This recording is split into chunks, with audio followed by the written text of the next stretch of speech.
buenas tardes, un saludo especial en nombre de la doctora Gloria Estela López Jaramillo, presidente del Consejo Superior de la Judicatura, de los demás magistrados que integran la corporación. Asimismo, un saludo especial en nombre de nuestra directora, la doctora Marilucero Novoa Moreno, directora de la Escuela Judicial Rodrigo Lara Bonilla. Sean todos bienvenidos a esta conferencia virtual denominada ¿Qué pretende restaurar la justicia restaurativa?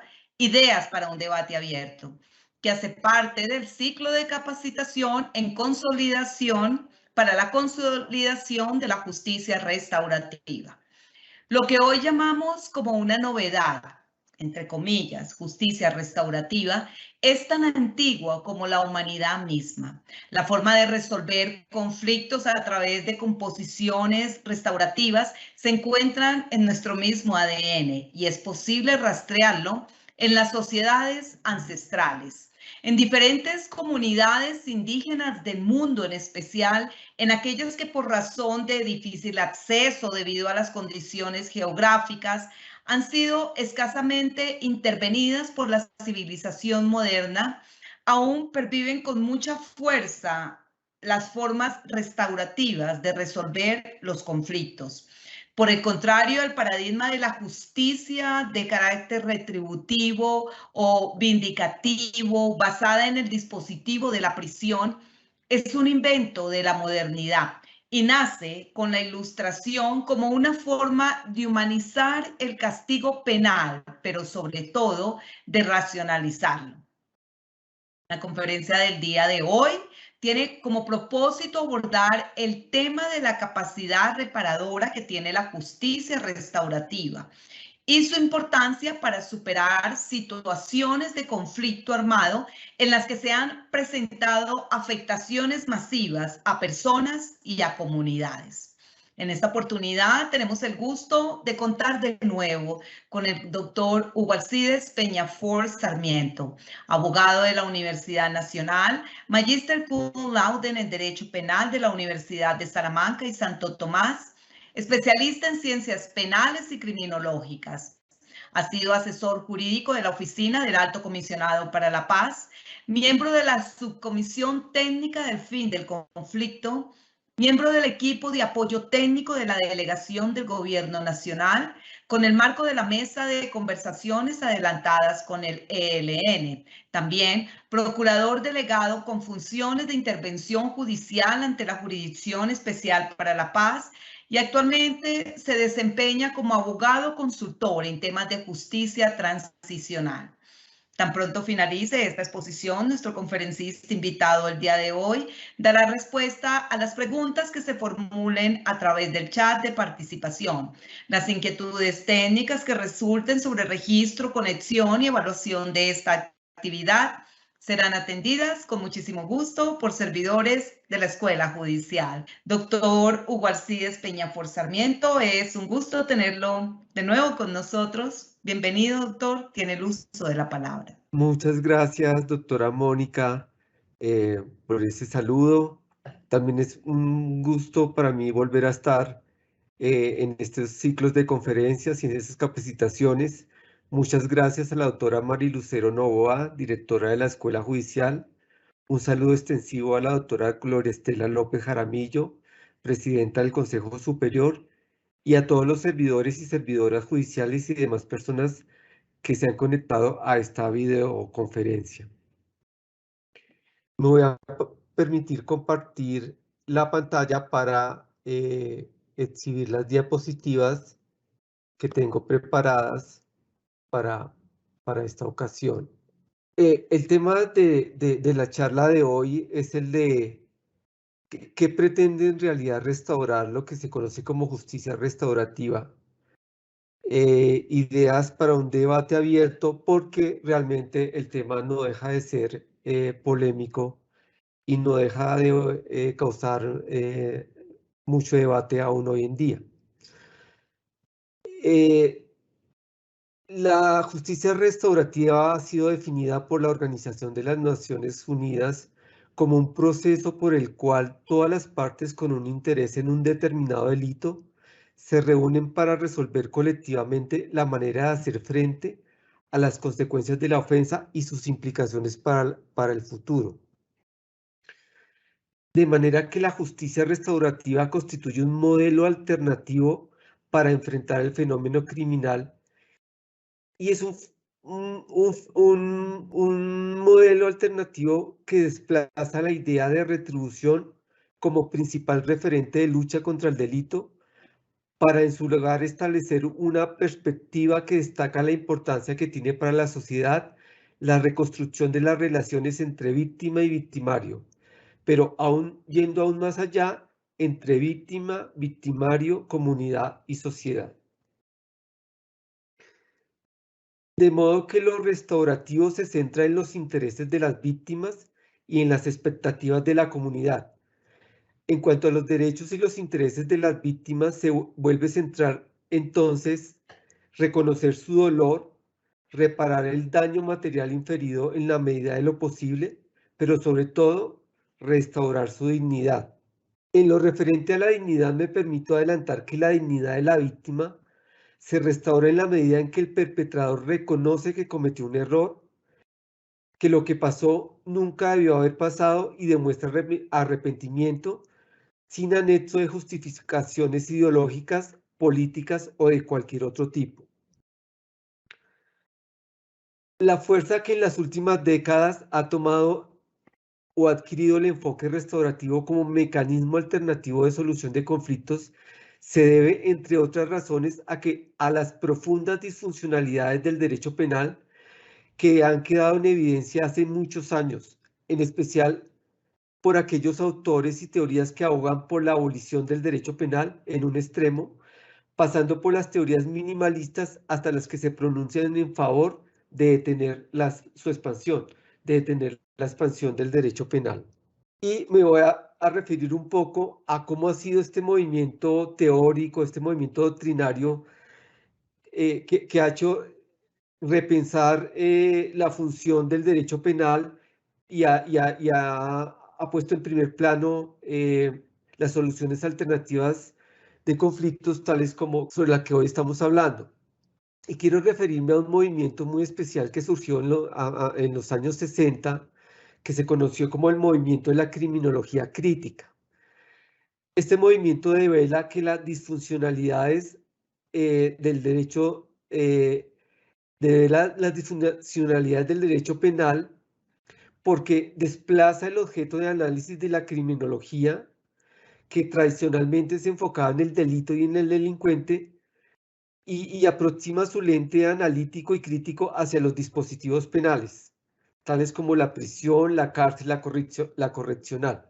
Entonces, ya digamos a partir de los 60, 70, el objeto de investigación de la criminología no va a ser el fenómeno delictivo, no va a ser el delincuente, sus circunstancias, su pasado, sino que empieza a haber un análisis sobre qué tanto los dispositivos penales, qué tanto la prisión, qué tanto la correccional, qué tanto la sanción penal están en capacidad de rehabilitar al delincuente, pero sobre todo de restituir los derechos de las víctimas.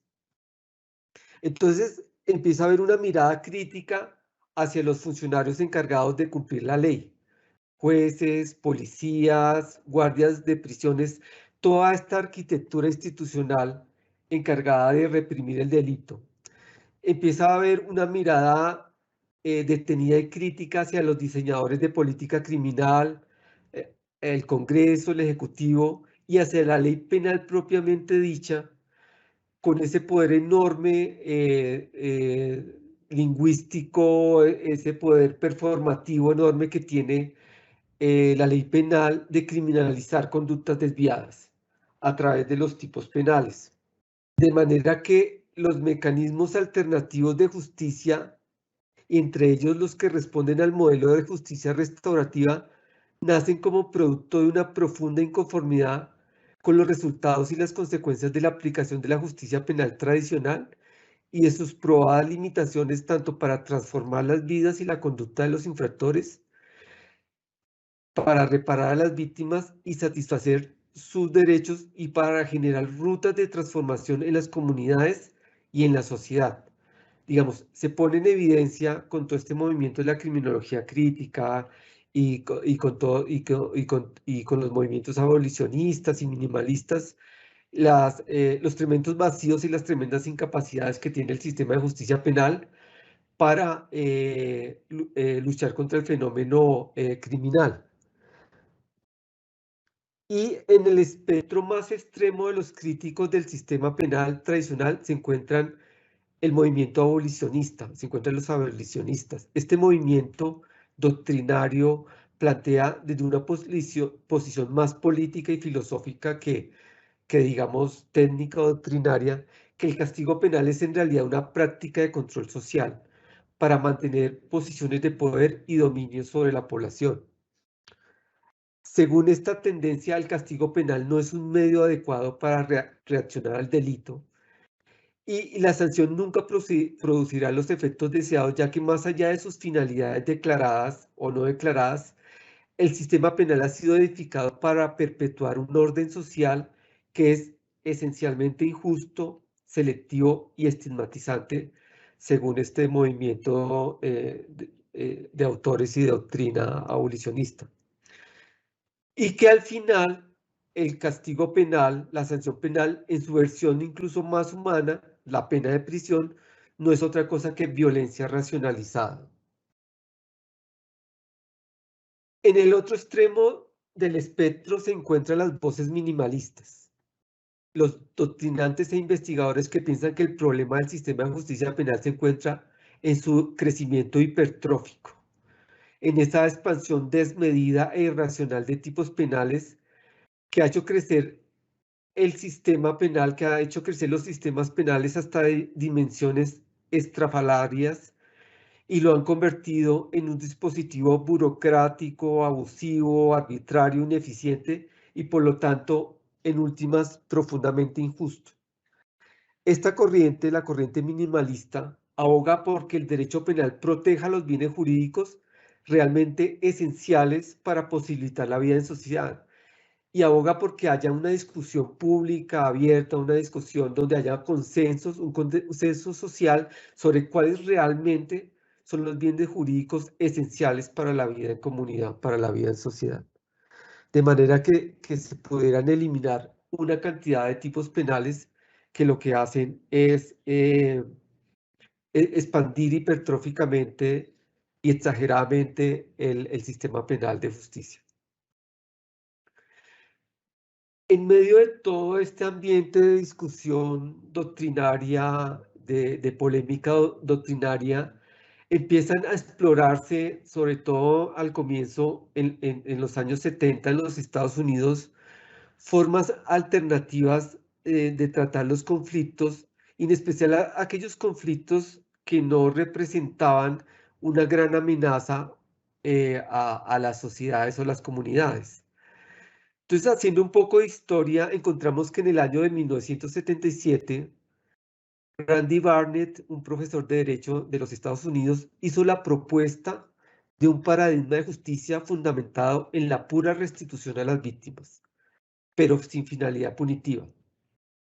Entonces, él, digamos, a partir de una filosofía liberal, combina un poco lo mejor de las ideas abolicionistas con lo mejor de las ideas minimalistas, pero sin llegar a proponer que se suprima el sistema penal,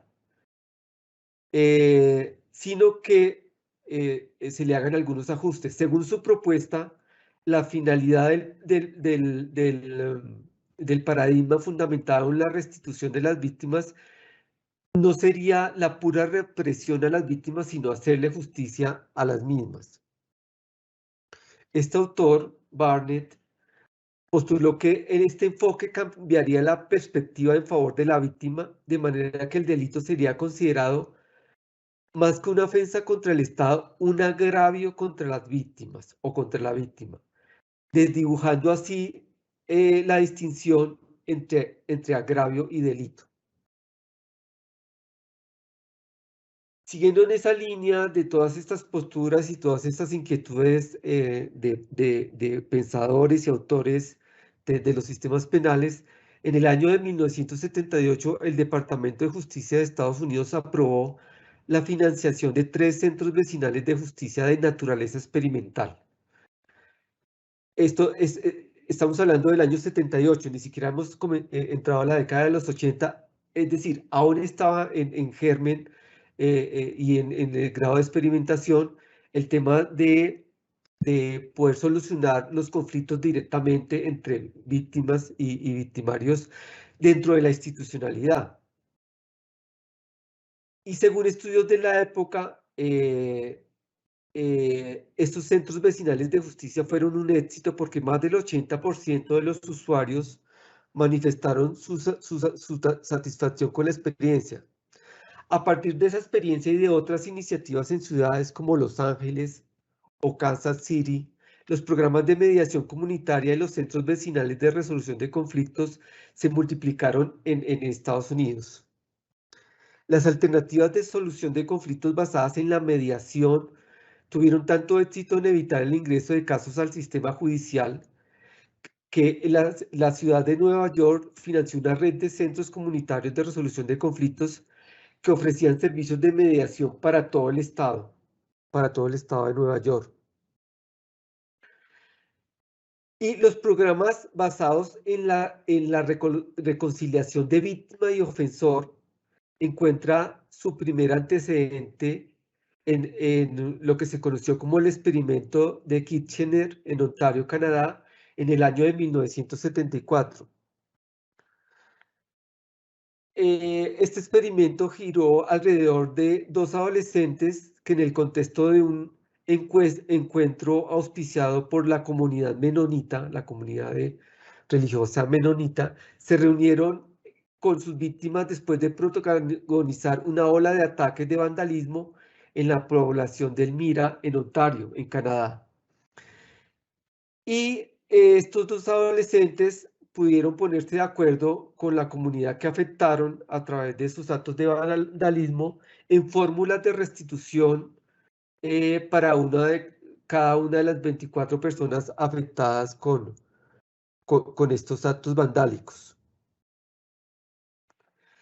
Y esto dio comienzo a lo que se conoció en esa época como programas de reconciliación víctima-ofensor, cuya primera iniciativa se dio en 1975 a partir del experimento Kitchener, con el apoyo del Comité Central Menonita en articulación con el Departamento Local de Libertad Supervisada.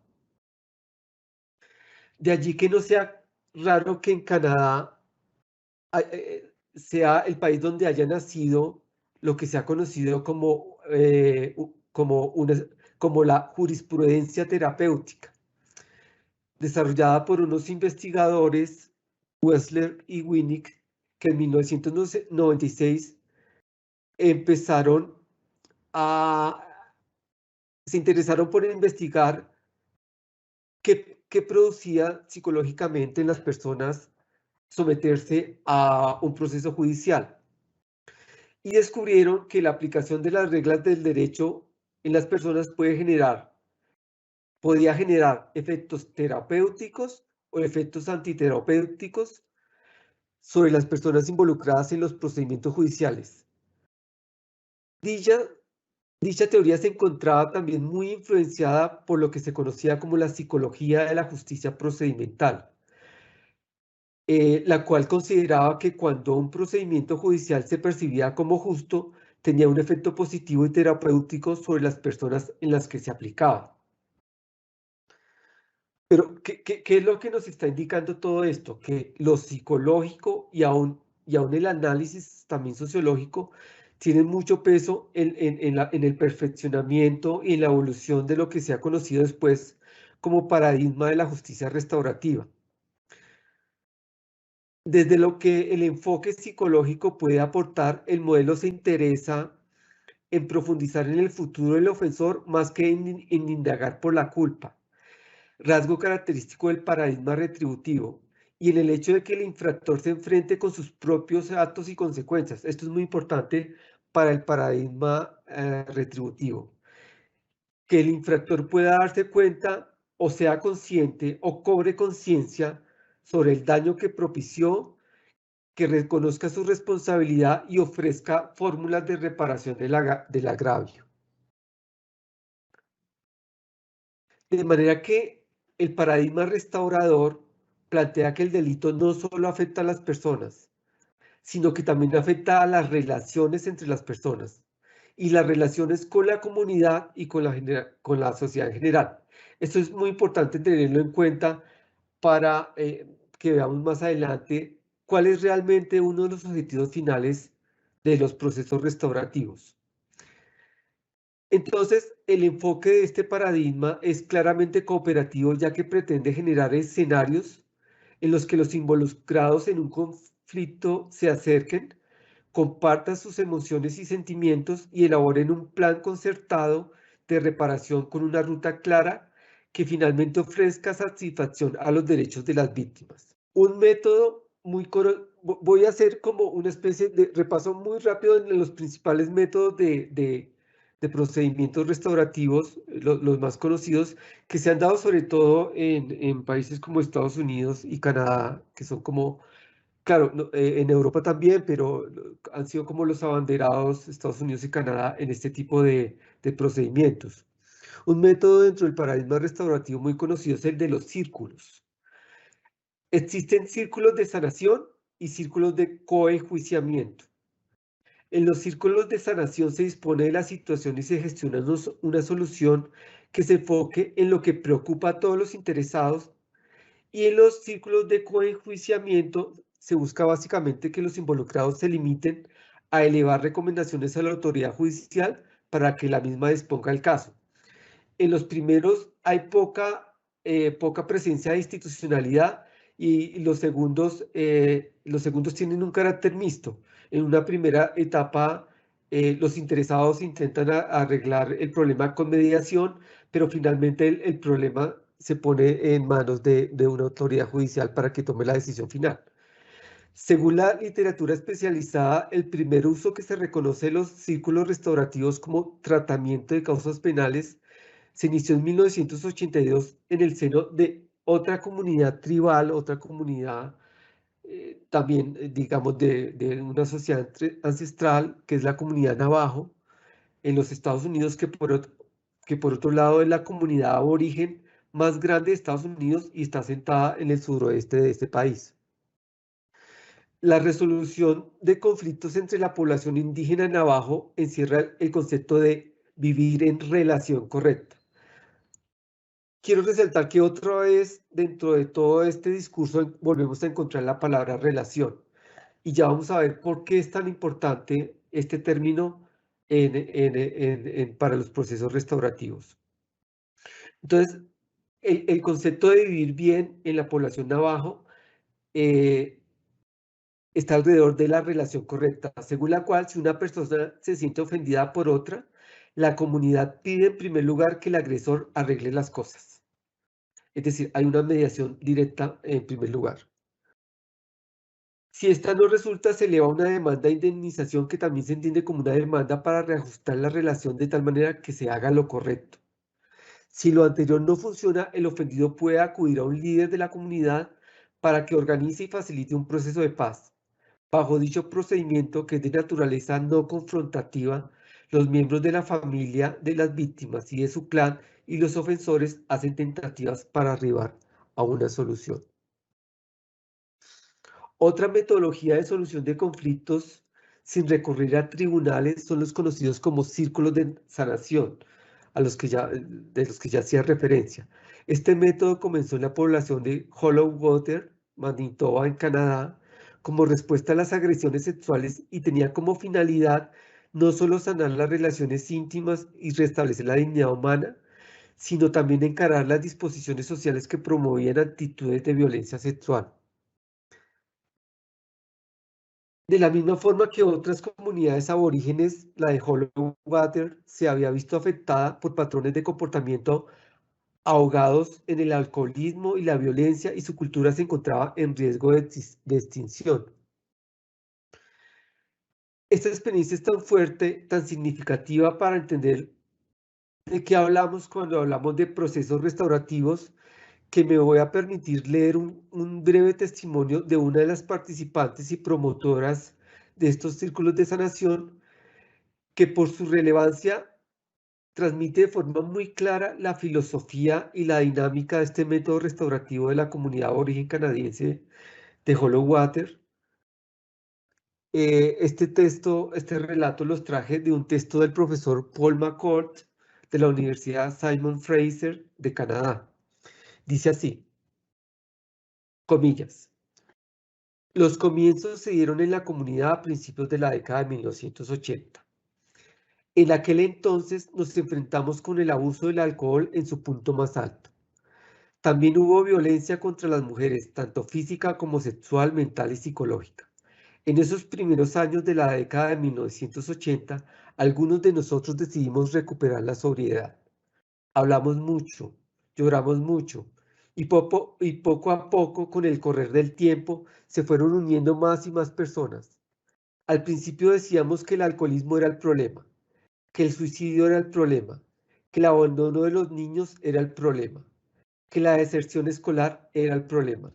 Luego empezamos a tocar el tema del abuso sexual. Siempre me acuerdo de un taller en el que había 60 personas. Fue allí donde no podíamos seguir pasando por alto este problema porque nos enfrentamos con números reales. Por primera vez fuimos capaces de hablar de la victimización sexual en el pasado de niños y de jóvenes de esta comunidad. No hubo solo un incidente, fueron incidentes múltiples. Existieron muchos abusadores. Muchos de nosotros comenzamos como víctimas infantiles. Lo que ha pasado aquí en pequeña escala es que una persona dio a conocer lo que había pasado y transmitió así valor a la siguiente persona y la persona subsiguiente, de modo que con el tiempo se comenzó a compartir la carga. Así es como funciona. Así es como yo veo la sanación de la comunidad. Es esa red que establece esas conexiones. Eso es exactamente lo que ha ocurrido entre las mujeres de aquí. Por otro lado, los que se conocen como círculos de sentencia constituyen procesos orientados por la comunidad en conexión con el sistema de justicia penal para arribar a una solución consensuada sobre un plan de sentencia. A través de formas rituales y una estructura de círculo, los círculos de sentencia, se conoce así este método, se crean espacios de respeto en donde los miembros interesados, las víctimas, los ofensores, los defensores de las víctimas, los defensores de los agresores, el juez, el fiscal, la policía y los empleados de los tribunales pueden hablar con la finalidad de hallar de forma comunitaria una comprensión del evento, de manera que buscan encontrar la ruta para sanar a las partes afectadas y prevenir eventos futuros. Esta metodología involucra a los actores de una corte ordinaria y con frecuencia el encuentro se lleva a cabo en las instalaciones de un tribunal. Todo este amplio espectro de búsqueda de soluciones de conflictos alternativos a los tribunales judiciales y no intervenidas por esto, en estos podemos encontrar métodos tales como las conferencias de justicia restaurativa, que involucran a todos los interesados directos en la mejor forma de reparar el daño generado por la conducta delictiva, y se recurre a estos sistemas más que todo en materia de problemas de conducta juvenil, y también podemos encontrar las conferencias del grupo familiar establecidas a partir de un proyecto de ley sobre niños y jóvenes de 1986 en Nueva Zelanda, que proponía la creación de equipos multidisciplinarios de profesionales para la protección de los niños y niñas con la activa participación de los padres y el círculo familiar. Tales modelos de justicia restaurativa hay muchos otros cuya relación desborda mucho el espacio y el tiempo de esta charla demuestran la necesidad de las sociedades modernas de adoptar enfoques alternativos de los conflictos, en especial de los conflictos comunitarios, que se puedan fundamentar en el respeto, la dignidad humana y la sanación como perspectivas alternativas a la meramente judicial, y en la que el asunto central es la transgresión de la norma jurídica. En el sistema judicial tradicional ordinario, el asunto central es la transgresión de la norma jurídica.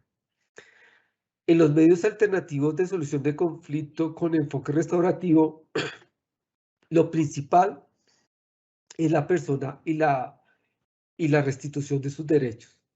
De manera que este paradigma restaurativo ha llamado poderosamente la atención de la comunidad internacional en las últimas décadas. Y así, por ejemplo, en el 10º Congreso de las Naciones Unidas sobre prevención del delito y tratamiento del delincuente, celebrado en la ciudad de Viena en el año 2000, se abordó esta temática y se elaboró un plan de acción. En julio de ese año, el Consejo Económico y Social de las Naciones Unidas expidió una resolución en la que estableció los principios básicos sobre la utilización de programas de justicia restaurativa en materia penal. A partir de dicho documento se convocó una reunión de expertos con el propósito de que esos expertos formularan propuestas de medidas de justicia restaurativa. Este grupo de expertos, creado con base en esta resolución de las Naciones Unidas, en el 11º periodo de sesiones de la Comisión de Prevención del Delito y Justicia Penal, que se celebró en abril en Viena en el 2002, elaboró un informe que contiene recomendaciones sobre qué principios o cuáles son las pautas que se deben utilizar o que recomiendan que los estados utilicen en materia de justicia restaurativa. Y así expidieron la resolución denominada Principios Básicos sobre la utilización de programas de justicia restaurativa en materia penal.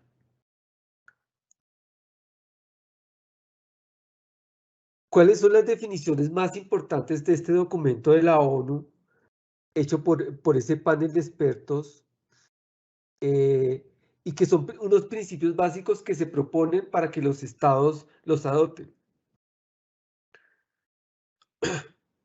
Según este documento, se entiende por programa de justicia restaurativa todo programa que utilice procesos restaurativos e intente lograr resultados restaurativos. El proceso restaurativo se entiende como todo proceso en que la víctima, el delincuente y cuando proceda cualquier otro miembro o persona de la comunidad afectado por un delito participe conjuntamente de forma activa en la resolución de cuestiones derivadas del delito, por lo general con ayuda de un facilitador. Entre los procesos restaurativos se pueden incluir la mediación, la conciliación, la celebración de conversaciones y las reuniones para decidir sentencias. ¿Qué se entiende por resultado restaurativo? Se entiende por resultado restaurativo un acuerdo alcanzado como consecuencia de un proceso restaurativo.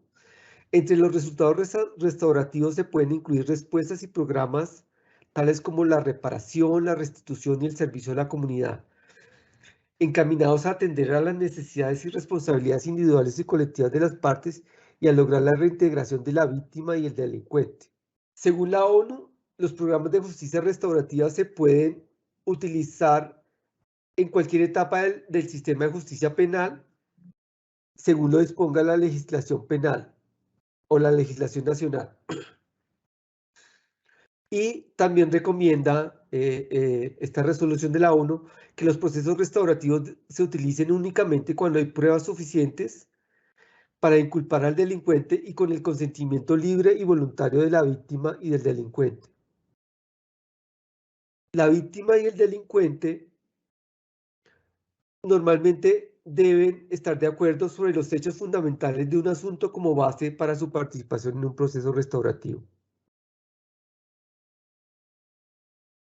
Hay algo que debe tenerse muy en cuenta en los procesos restaurativos en los que a través de un facilitador o directamente hay participación de víctima y victimario, y es las diferencias conducentes a la desigualdad de posiciones, así como las diferencias culturales entre las partes. De otro lado, la justicia restaurativa no es extraña a nuestro medio social y judicial, es decir, la justicia restaurativa no es extraña al ordenamiento jurídico colombiano y a nuestra cultura jurídica. El mismo Código de Procedimiento Penal dedica un libro entero a la justicia restaurativa, y además el modelo incorporado en dicha obra tiene su fundamento constitucional en el Acto Legislativo 03 de 2002, que introdujo al ordenamiento colombiano la modificación del sistema de justicia e introdujo el sistema penal con tendencia acusatoria. Y allí, entre las nuevas funciones constitucionales que ese acto legislativo le atribuyó al fiscal general, estuvieron las de velar por la protección de las víctimas, los jurados, los testigos y demás intervinientes en el proceso penal, y dijo que la ley fijaría los términos en que podrían intervenir las víctimas en el proceso penal y los mecanismos de justicia restaurativa. De manera que nuestra legislación penal, la legislación penal colombiana, entiende por justicia restaurativa todo proceso en el que la víctima y el imputado, acusado o sentenciado, participan conjuntamente de forma activa en la resolución de cuestiones derivadas del delito, en la búsqueda de un resultado restaurativo con o sin la participación de un facilitador. Y las normas colombianas, la normatividad nacional entiende por resultado restaurativo a todo aquel acuerdo encaminado a atender las necesidades y responsabilidades individuales y colectivas de las partes y a lograr la reintegración de la víctima del infractor en la comunidad en busca de la reparación, la restitución y el servicio a la comunidad. Todo lo anterior me lleva o nos lleva en esta charla a una pregunta fundamental, y es que, ¿qué puede aportar el modelo de justicia restaurativo, pensado inicialmente como una solución de justicia alternativa aplicable a comunidades pequeñas y a infracciones penales comunes, a los procesos de justicia transicional, procesos enfrentados a transiciones políticas después de periodos de violaciones masivas a los derechos humanos y al derecho internacional humanitario? ¿Qué le podría aportar la justicia restaurativa a las soluciones que busca la justicia transicional para superar un conflicto y un pasado caracterizado por graves violaciones a los derechos? Lo primero que uno podría decir es que mucho se ha aprendido en todos estos años y en todas estas décadas, mucho se ha aprendido de la justicia restaurativa acerca de cómo generar las condiciones para un diálogo organizado entre partes en un conflicto, ambientado en escenarios seguros que generalmente pueden tener como garantes u observadores a miembros u organizaciones de la comunidad internacional. De manera que los procesos de transición, incluso antes, durante los procesos de paz, se pueden generar espacios seguros de encuentro entre víctimas y victimarios en los que se produce algo parecido a los círculos de sanación. Cuando los perpetradores reconocen su responsabilidad en las victimizaciones y piden disculpas públicas o privadas, y cuando intentan reparar las consecuencias de los crímenes aportando verdad o colaborando en la recuperación de víctimas desaparecidas, etcétera, como ha ocurrido con mucha frecuencia en desarrollo del proceso de paz en Colombia, con las solicitudes anticipadas de perdón, los reconocimientos públicos de responsabilidad, etcétera, que se han dado en ciertos, el caso de Bojayá, por ejemplo, es un ejemplo paradigmático de este tipo de lecciones sobre qué puede aportar la justicia restaurativa en procesos transicionales. Porque todos estos ejercicios se nutren de las lecciones acumuladas y aprendidas de las experiencias de los modelos restaurativos. Y como decía, fue muy interesante la experiencia, o es una experiencia muy interesante, el acto de reconocimiento de responsabilidad y petición de perdón de miembros de las extintas FARC a las víctimas de los hechos de Bojayá, reconocimiento que se hizo el 6 de diciembre de 2015 en el pueblo de Bellavista, en Bojayá, Chocó, en el que se realizó un acto de reconocimiento de responsabilidad y petición de perdón de las FARC a las víctimas de Bojayá, en el que este acto de reconocimiento de responsabilidades constituyó sin duda un inicio de reparación para las víctimas.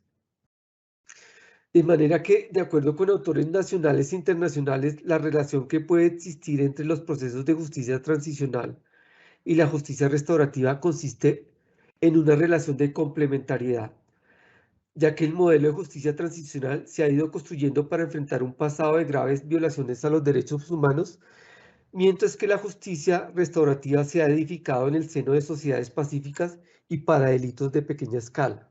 Entonces, si uno se pregunta, ¿qué es en realidad lo que restaura la justicia restaurativa? ¿Qué es lo que pretende restaurar? Se restauran los derechos de la persona afectada. Se pretende restaurar la autoridad del Estado cuando una de sus leyes es violada. Se restaura la vida anterior y pacífica de las comunidades o de la sociedad. Todo lo anterior es parcialmente cierto, pero lo que ante todo se restaura con el modelo de justicia restaurativa son las relaciones, o lo que un sociólogo podría llamar de forma más sofisticada el tejido social. Y por eso durante toda la conferencia hice mucho hincapié en el término relaciones. Entonces, ¿cuáles serían rápidamente, para terminar, las conclusiones? La justicia restaurativa no pretende volver las cosas a su estado anterior. Esa pretensión que está en el centro de figuras jurídicas tradicionales como la indemnización o la compensación monetaria son una ficción legal, son una ilusión. Después de un crimen o de un delito grave o una infracción, ya no es posible volver a las cosas a su estado anterior. Ya no es posible que la víctima quede indemne, que es el sentido originario de la palabra indemnización.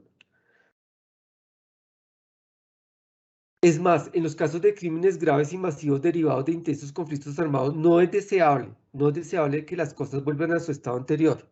Todo lo contrario. La pretensión es mucho más ambiciosa y pertinente. La reparación tiene que consistir en un programa o plan que elimine los factores contextuales que hicieron posible las victimizaciones, tales como la marginalidad, la ausencia de Estado, la pobreza, la falta de educación. Otra idea importante que nos queda de la justicia restaurativa es que el paradigma de la justicia retributiva mira hacia el pasado, tanto el pasado en términos de reconstrucción histórica de los hechos como hacia el pasado del propio delincuente, sus antecedentes penales y su conducta de vida anterior, mientras que el paradigma de la justicia restaurativa mira hacia el futuro. Obliga al delincuente a encarar los hechos desde la perspectiva de cómo va a reparar lo ocurrido, qué lecciones le deja lo que ocurrió para su vida y para su futuro, y qué lecciones le quedan y cómo va a reparar en el futuro y cómo se va a comportar en el futuro con la comunidad afectada. Doctor Hugo, muchas gracias. Pasamos al fragmento de preguntas. La primera, ¿cuáles son las características o los elementos principales de la justicia restaurativa? Bueno, muchas gracias por la pregunta, doctora Mónica. Entonces, frente a esa pregunta, yo lo que haría es una recapitulación. Y una recapitulación en forma comparativa con la justicia o el paradigma retributivo. La justicia restaurativa se centra en la víctima. El paradigma retributivo se centra en el delincuente y en el delito. En la justicia restaurativa, lo más importante es restaurar. ¿Qué es lo que quiere restaurar? Las relaciones. Las relaciones víctima-victimario, si alguna vez existieron, o al menos que la víctima pueda seguir viviendo tranquilamente en sociedad, es decir, también intenta garantizar de alguna forma que no haya repetición. Y intenta restaurar las relaciones comunitarias. Mientras que al paradigma retributivo lo que más le importa es el restablecimiento de la norma. Una mira hacia el pasado, el paradigma retributivo mira hacia el pasado, el paradigma retributivo mira hacia el futuro. Siguiente pregunta. ¿Podrá transformar la justicia restaurativa nuestra forma de ver el derecho y en especial el derecho penal? Muchas gracias por la pregunta, doctora Mónica. Sí, definitivamente sí, lo puede transformar y lo ha venido transformando de muchas maneras. En primer lugar, el derecho penal ha evolucionado desde un paradigma que se centraba en el estudio del delito y el delincuente, ha evolucionado hacia un paradigma en el cual le interesa más restituir a la víctima, compensar a la víctima, le interesa más las reparaciones. Y en eso también ha transformado profundamente en las sociedades. em, ha transformado las sociedades en el sentido de que las comunidades tratan siempre de encontrar soluciones alternativas a los conflictos antes de llegar directamente a los estrados o al sistema judicial. Eh, lo cual habla mucho de la cualificación ciudadana. Es decir, estos procesos ayudan a cualificar a los ciudadanos y ayudan a comprender mejor las relaciones de los ciudadanos en los estados de derecho. Última pregunta, doctor. ¿Se pueden aprovechar las soluciones que ofrece la justicia restaurativa en otros conflictos diferentes a los relacionados con el delito? Sí, por supuesto, por supuesto. Gracias por la pregunta. Lo que se inició con mucha fuerza en principio para solucionar conflictos que, que implicaban infracciones a la ley penal o infracciones menores o de menor escala, poco a poco se ha ido trasladando, por ejemplo, a ese mismo modelo y esas soluciones se han ido trasladando a soluciones en temas de conflictos familiares, en temas de familia y en otros temas comunitarios de composición de comunidades que no tienen que ver necesariamente con un conflicto alrededor de un delito o algo delictual, sino que pueden tener eh, relación con desavenencias entre vecinos, pero que no escalan a lo delictual. Entonces, todas estas metodologías, los círculos de sanación, en fin, se han podido trasladar o se han podido probar en otros ambientes diferentes al de los conflictos con connotación penal o delictual. Un agradecimiento muy especial al doctor Hugo Alcides Peñafort Sarmiento por su clara y ponderada explicación acerca de cómo la filosofía se encuentra basada en la idea de que esta justicia restaurativa y su filosofía son las partes en un conflicto, cómo deben involucrarse de forma activa en la resolución o mitigación de sus consecuencias, exigiendo un compromiso de la comunidad en el proceso restaurativo y también cómo los programas de justicia restaurativa se apoyan en el principio fundamental que el comportamiento delictivo no solamente vulnera la ley, sino que también afecta a las víctimas y a la comunidad. Asimismo, por esbozar lo expuesto por la Organización de las Naciones Unidas, como bien lo dijo, doctor, sobre cómo la justicia restaurativa es ante todo una metodología para solucionar problemas que de una u otra forma deben involucrar a las víctimas, al ofensor, a las redes sociales, a las instituciones judiciales y a toda la comunidad en general.